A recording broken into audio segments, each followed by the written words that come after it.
Reading Rainbow is made possible by funding from the Corporation for Public Broadcasting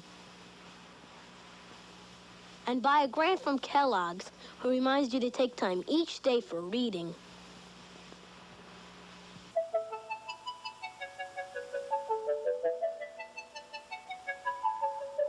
Butterfly in the sky, I can go twice as high. Take a look, it's in a book, a reading rainbow. I can go anywhere, friends to know and ways to grow, a reading rainbow. I can be anything. Take a look, it's in a book, a reading rainbow. A reading rainbow.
Hi there.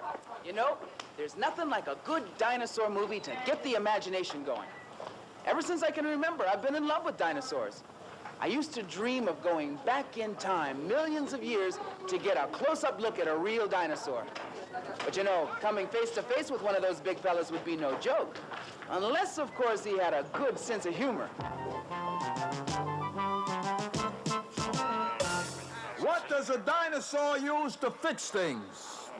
A rep tool. Get it? A rep tool.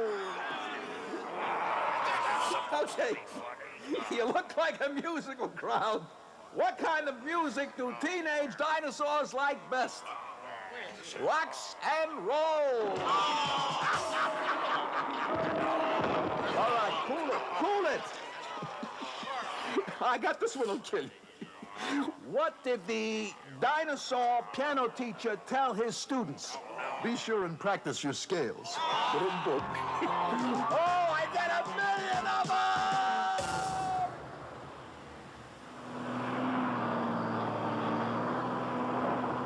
There used to be dinosaurs right where I'm walking now, and they were no laughing matter. Some dinosaurs, like the Tyrannosaurus Rex, were as big as that backhoe. And just one of its teeth was as long as the space between your wrist and your elbow. Can you imagine how large its mouth must have been? What if that machine wasn't digging, but eating any and everything that crossed its path? You know, I feel pretty small next to these large machines.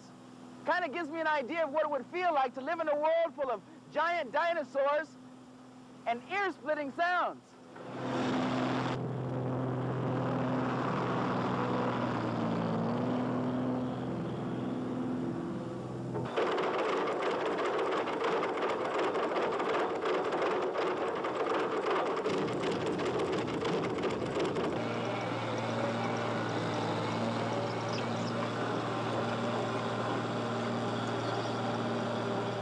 Did you know that on construction sites, just like this one, machines sometimes dig up teeth and bones of dinosaurs that have been buried for millions of years?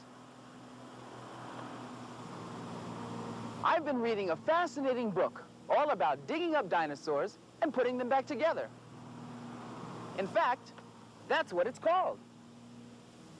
There's a dinosaur in this book whose head is almost 2 times larger than your entire body. And it shows us just how small you and I would seem if we were to stand next to a dinosaur. As you can see, I've been through this book more than once.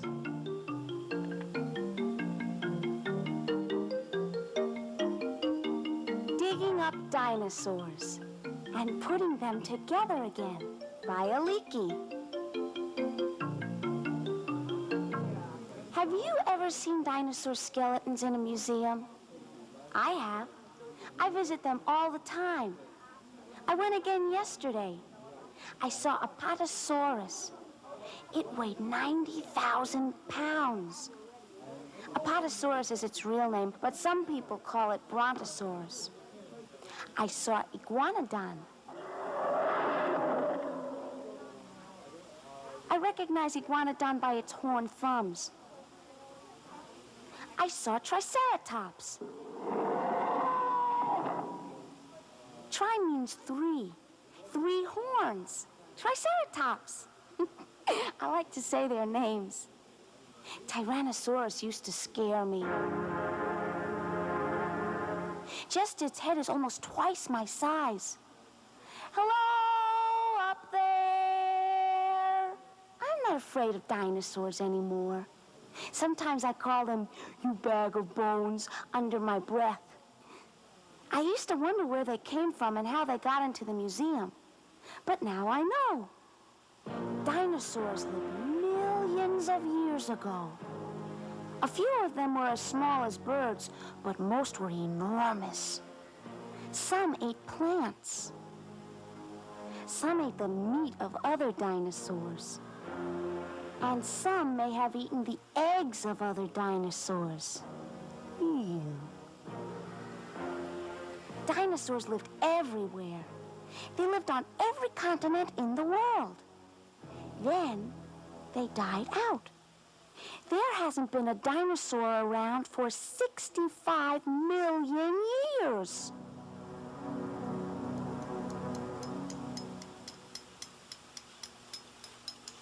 Until about 200 years ago, no one knew anything about dinosaurs. Then people began finding things in rock. People were finding fossils. Fossils are a kind of diary of the past. Here's how they formed. A dinosaur died and sank into a river. Its flesh rotted. Its skeleton was covered by sand. In time, the sand and skeleton turned to stone. The dinosaur was hidden for millions of years. The earth changed. Then, some of the stone broke away and part of the dinosaur showed. Everything we know about dinosaurs comes from studying fossils. What finds these were! People crowded into museums to see them. But the dinosaur bones didn't just get up and walk there. They had to be dug out of the ground, slowly and patiently. This is how fossil hunters work. First, they have to find a dinosaur. They search along riverbanks and in quarries. They climb up high cliffs and down deep canyons.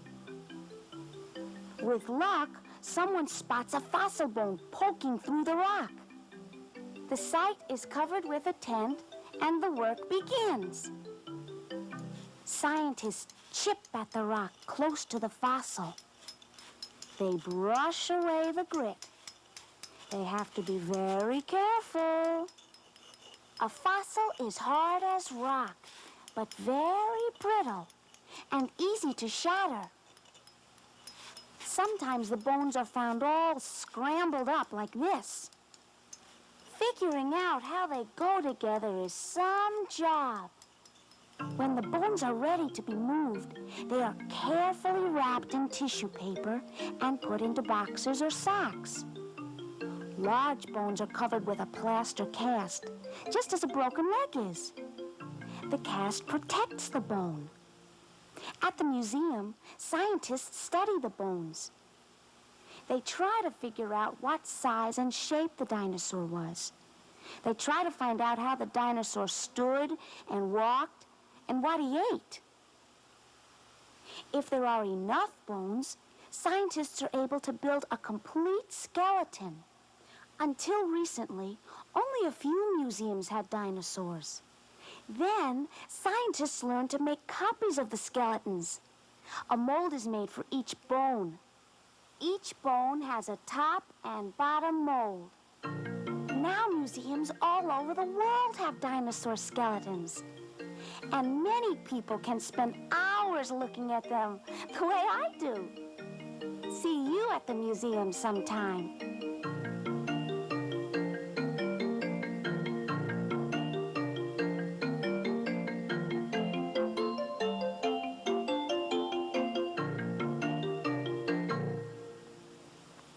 Our friend in this book sure knew where to have a good time. Museums are fantastic places. They have incredible things to do, see, and hear. You know, museums are a lot like zoos, only their treasures are still alive. In fact, many of the animals on the earth today are living cousins to the dinosaurs. And looking at them can help us to imagine what real dinosaurs might have been like. Imagine for a moment your relatives assembled, and when you looked around the room, you noticed they resembled those great and mighty creatures that once lived here before us, our favoriteest of ancestors, the dinosaurs. Lizards, alligators, even snakes with slinky necks could look through family photos and find Tyrannosaurus rex. Most likely, they would recognize his dried-out, beady skin. It's pretty much the same type as they now are living in. Or what about the tortoise? Go and tap upon his shell. He'll remember ancient tales, though they'll take him time to tell. His uncle, Ankylosaurus, was a dino of distinction. He passed on down his hard hat back. The rest went to extinction. Take a good look at Rhinoceros. His face is old and fossilous, and that nose, who knows what he did to merit it? From Triceratops he did inherit it. Way a hippopotamus's bottomus. He won't make a fuss. His dino cousins were such blimps, the hippo thinks he's quite the shrimp. If an elephant's in a funk, ask him where he got his trunk. He won't name a department store. He'll credit it to a dinosaur. So, if your relatives seem reptilian, and some even look like they're over 1,000,000, climb on up your family tree and check your dino history.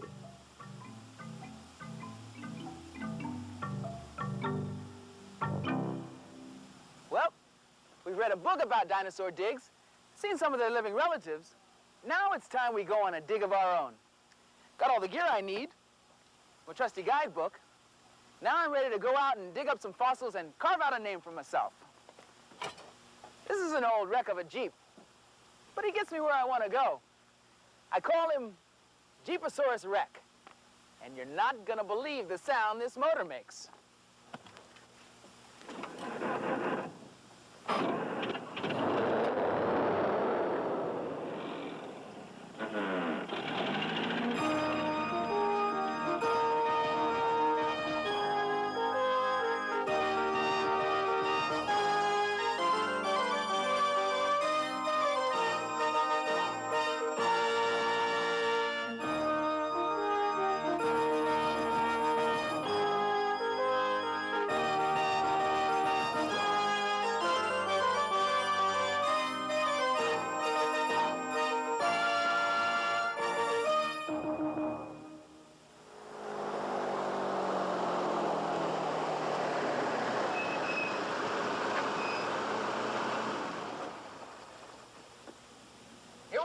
Dinosaur National Monument in Jensen, Utah.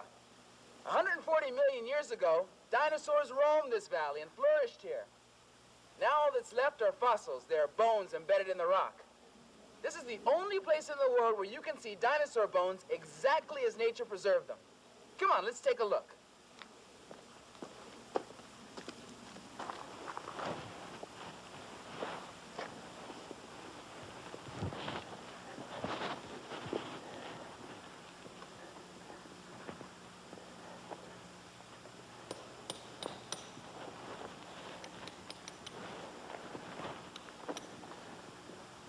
Hi, guys. Hi, LeVar. How do you like it up here? It's pretty nice.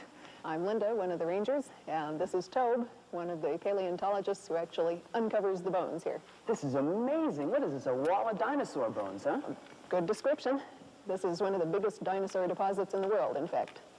About how many bones do you think are in here? Well, at last count, we're up over 2,100, I think. You really do keep a count? That's right. We number every one of them, identify it if we can, and keep a complete catalog of all the different kinds. About how many dinosaurs do you think left their bones behind here? Oh, probably a couple dozen of them. Sometimes it's just one bone from one animal. Sometimes it might be maybe half a skeleton or so. And there are about 10 different types of dinosaurs here. Everything from little ones right up to the great big ones like Brontosaurus. Really? What's Toby doing up here? Mostly just chipping away some of the rock from around the bones. He's not trying to get the bone clear out, but to uncover it and leave it in place in the rock so that he can tell what it is and so that people who come here can see it. What kind of tools does he use? Everything from large hammers and chisels, like the one he was using there, right down to ice picks for some of the really fine work, just scraping away the rock. This one looks kind of like a big drumstick or something. What is this bone? Well, that's pretty close. This would be part of the lower back leg, probably, of Brontosaurus, just the same as this in us. And this right here is probably the thigh bone from the same animal. How old are these bones? Oh, about 140 million years. 140 million years. Right. Now, say you wanted to take one of these bones out of here. What would you do with it then? Well, first Toad would move some of the rock around the bone to help protect it while he gets it loose. And then he would take it down into our laboratory and work on it in there in more detail. Would you like to go see? I'd love to. Let's go.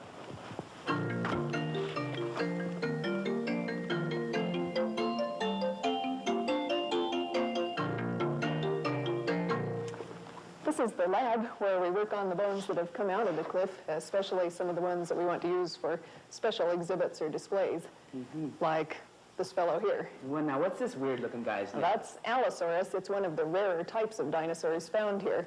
And here, for instance, is a copy of a skull of Allosaurus. This isn't the real thing, then? Not the real thing, just an exact copy.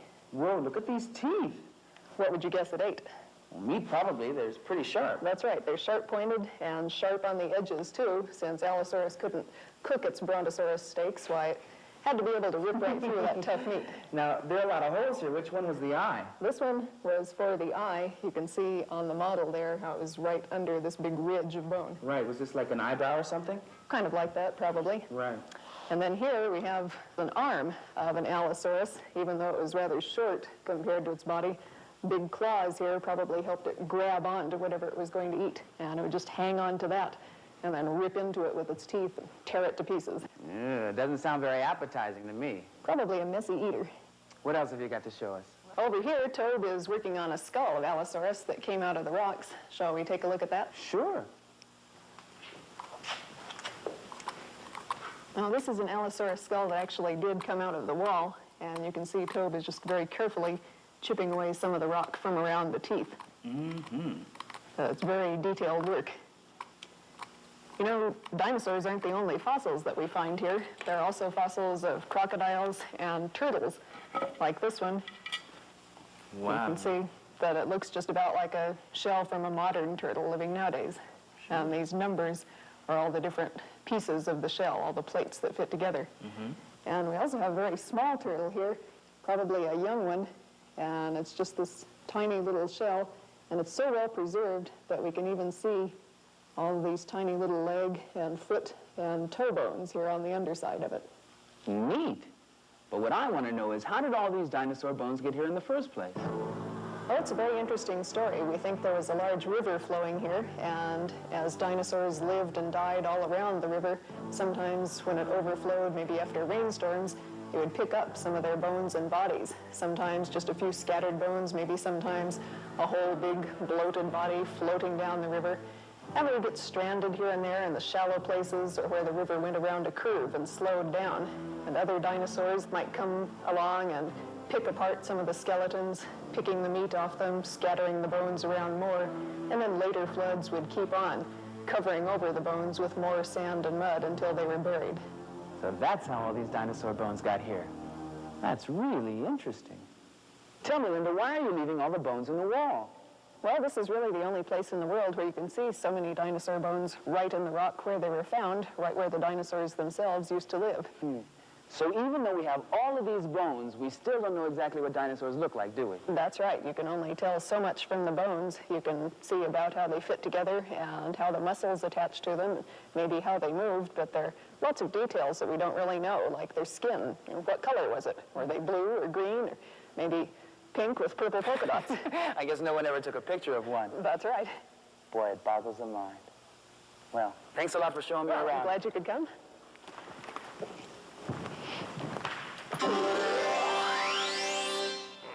You know, I'm feeling a little dinosaur. And speaking of doctors, how does a dinosaur doctor check his patient's heart? He takes his mud pressure. I like an audience that showers me with love. All right. Where does a dinosaur study to become a doctor? Huh? At Monocle School. All right, all right. I thought Vegas was tough, but this is the pits. The mud pits, that is. Folks, if you'd like to be as popular as I am, then this book is for you. Tyrannosaurus Rex, a book of dinosaur riddles by Noel Stern, pictures by Victoria Chess. Don't tell anyone, but it's where I got all those great jokes I've been telling. And you've seen how popular I am. Wow, here are some other books I think you'll enjoy, but you don't have to take my word for it. And this crowd certainly doesn't. Hi, kids. My name is Ahmed, and I read a terrific book called Dinosaurs, but its real title should be Drawing Dinosaurs because it shows you some specific ways to draw dinosaurs. And not only does it show you how to draw dinosaurs, but it shows you how to say some of the names, like Dimetrodon, Brontosaurus, and Brachiosaurus. I drew Ichthyosaurus, and I drew it with a pencil so I can erase the lines when I was finished. If you want to decorate your room with dinosaur pictures, I suggest you go out and get this book right away so you can learn how to draw many of the dinosaurs. If you're interested in bones, rocks, or fossils that come from 1 million years ago, I think you would be interested in if you're a hunter of fossils. My name is Terry Whitehead. This book is not like a storybook because it is written in columns and it is a poem. I really like the picture where they showed a lady as being an ocean. And I also like the way they're illustrating the person as talking right to you. I think you'd like this book because of the pictures and the poetry, and because I read it in my bedroom, and I think you'd like to, too. Hi, do you like dinosaurs? Millions and millions of years ago, there was dinosaurs everywhere, all over the place. My name is Kevin Ryback. I just read a book called Dinosaur Time. My favorite dinosaur is called the Brontosaurus because he's real big and fat and he's got a real tiny mouth. And some of the other dinosaurs in the book are real ugly because they're real fat and they got big horns on them. I think you should take a look at this book because everybody likes dinosaurs and the pictures are great. How could creatures that existed for millions of years just vanish? Compared to how long dinosaurs lived on the Earth, we humans have been here only a very short time. Sure enough, it's a mystery, and the clues to that mystery are buried beneath the ground, like lost treasure. Each moment of every day, you and I stand on top of layers and layers of other time periods. If you dig down one layer, you might find an Indian arrowhead from, say, 100 or 200 years ago. But if you kept digging, you might find a fossil that's millions of years old. Well, we've seen people digging treasures out of the ground. I thought I'd put some clues back in. What if, eons in the future, other beings are trying to figure out what humans are like? What was important to you and me? What made us uniquely human? Well, a time capsule filled with clues about our times could help them. What would you put in this time capsule to explain what humans are like? My baseball card collection, because there will be different players then. I will leave my dirty sneakers. I'll leave my TV. My wheelchair, because in the future they might have a cure for handicaps. I will leave my Smurf die. A baseball bat. I would leave my old shoes, old pants, old shirts, and old dresses and old dolls. A turkey. I'd like to put a cassette tape and a cassette player in the time capsule and say that the most important thing in the world is peace. Boy, those were some great suggestions. I think I'll just add a few things of my own. Let's see, some house keys. Photograph of me. How about an aerosol spray can? And of course, a copy of my favorite book. There. I wonder if these clues will help others figure out what we were like. Will anyone even care? I'd like to think so. After all, it's been millions of years since the dinosaurs disappeared, and we're still trying to put together the puzzle of their lives. Why were they so big? And what did they really look like? Why did they die out? Become extinct?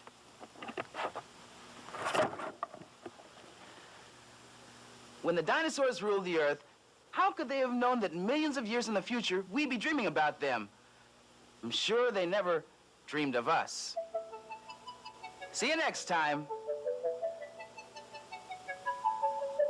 Butterfly in the sky, I can go twice as high. Wait a minute, hold it. You can't end the show. I got one last joke. What did the dinosaur say when she bought a new book? I can really sink my teeth into this. Hey, maybe that's how the dinosaurs disappeared. They died laughing.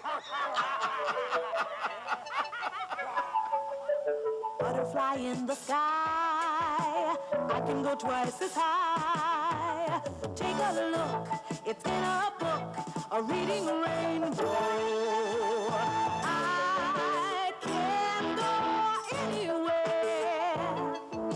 Friends to know and ways to grow, a reading rainbow. I can be anything. Take a look, it's in a book, a reading rainbow. A reading rainbow.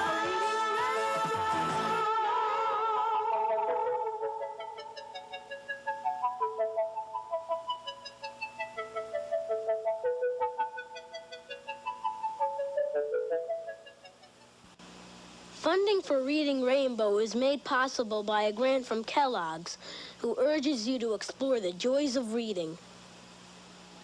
Funding for the series was also provided by the Corporation for Public Broadcasting.